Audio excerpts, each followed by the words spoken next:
So now to question 1. It's on love and submission. Does submission mean that I have to obey my husband and do everything he wants? What does biblical submission really mean? So there's no way we can talk about submission without talking about love, because God said the husband should love and the wife should submit. So I'm going to let my husband respond to that. Okay. See, in a perfect relationship that meets what Christ is to the church, according to the word of God, my answer is yes. That is, true submission is actually submitting to everything that the husband requests of the wife. But I don't want you to take my word for it.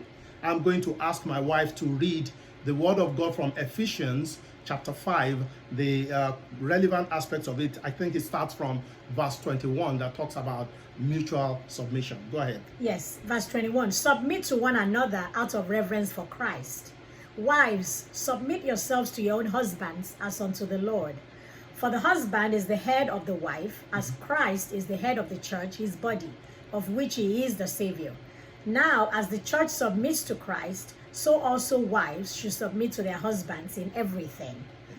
Husbands, love your wives, just as Christ loved the church and gave himself up for her to make her holy, cleansing by the washing with the water through the blood, and to present her to himself as a radiant church, without stain or wrinkle or any other blemish, but holy and blameless. In the same way, husbands ought to love their wives as their own bodies. He who loves his wife loves himself. After all, no one ever hates his own body, but they feed and care for their body, just as Christ does the church, for we are members of his body. For this reason, a man will leave his father and mother and be united to his wife, and the two will become one flesh. This is a profound mystery, but I'm talking about Christ and the church. However, each one of you must also love his wife as he loves himself, and the wife must respect her husband. Amen. Amen. The word of God has spoken, and there is no conjecture or anything about the expectation of God in this matter. But you see, we live in a real world, a sinful world, and so we have to be realistic, and that this is exactly what happens, and we need wisdom to play in this, and we have to be very careful that we don't give in to unrealistic demands or requests from any party at all that is against the word of God. Any request from any angle that demeans the other person, that belittles the other person, or wants to subjugate the other person as someone that is inferior, it should not be accepted. And so submission and respect earned. These are attributes that you earn, not attributes that you demand or you coerce people into doing. Both the husband and wife are both joint heirs to the kingdom of God, and we need to teach each other with that level of respect as well as estimation. So I'm going to ask you, Dal, I've heard you talk about loving a woman to submission. Yes. So what kind of love? How do you express that kind of love?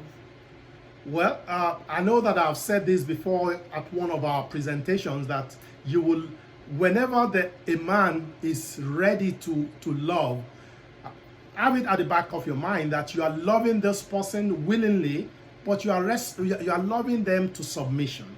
This is something that is irresistible to the women. When they are loved, just like the example that Jesus Christ showed us, ready and willing to surrender. In actual fact, he surrendered himself completely to the insult that he received. He left himself to be killed on the cross.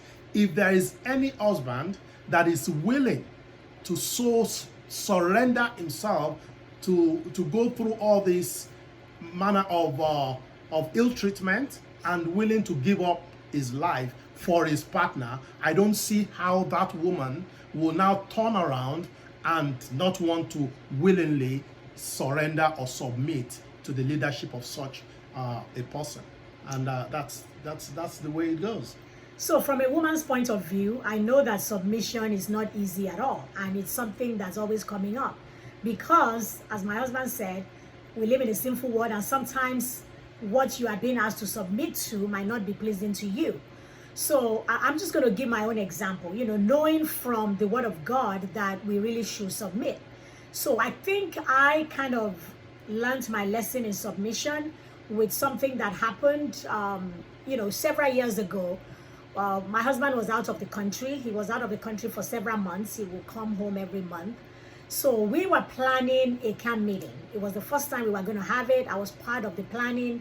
They were meeting at my house, to plan for it. So, and my husband knew about it. I was telling him about it even though he wasn't home and everything. So it came to the time that the camp was actually starting. And as my husband and I were discussing, he was saying, well, I don't know if you really can go because, it's all the way in the bush and, you with 4 children, it's maybe 4 hours drive, how are you going to do that? And, just be with the children. And I couldn't believe what I was hearing. Like, are you for real? Like, this is something we've been planning for months. And all of a sudden, I couldn't understand it at all. And I was thinking in my mind, he's all the way, he's thousands of miles away. He really cannot stop me from going. He cannot physically stop me from going. But I thought about it and, if I went, without his blessing, without his consent, I don't believe that I would be able to bring back whatever blessing the camp meeting was. We were all excited about it. It was going to be the first time. I don't think I would be able to bring back the blessings because, we will have had a fight about it and he wouldn't want to hear about it. So I don't know if either I was studying about submission at the time or whatever was happening anyway. It just occurred to me that, what? This thing is very passionate to me, but it's really not the end of the world if I don't go. So I told him, I said, well, if that's the way you want to use your God-given authority, then I guess I'll stay. Almost immediately, he said, no, I don't have any authority. Please, just go. So that was like a miracle. So we went, and of course, it was a wonderful time. I was able to share the blessing, and my husband has been a part of that camp meeting for over 20 years now.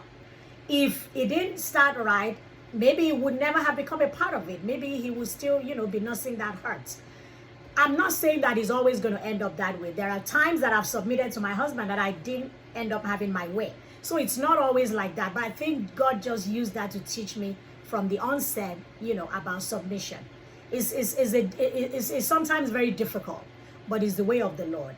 And like my husband said, if there's a husband who loves you to the point of dying for you, if a husband is ready to die for you, that means if I come home and I'm tired, so tired that I'm not able to cook, if he's ready to die for me, then he definitely will want to be able to cook and sweep and do whatever. So it's really, when the husband loves, it's very easy to submit. And that's my opinion. And that is love in action. Amen. Amen.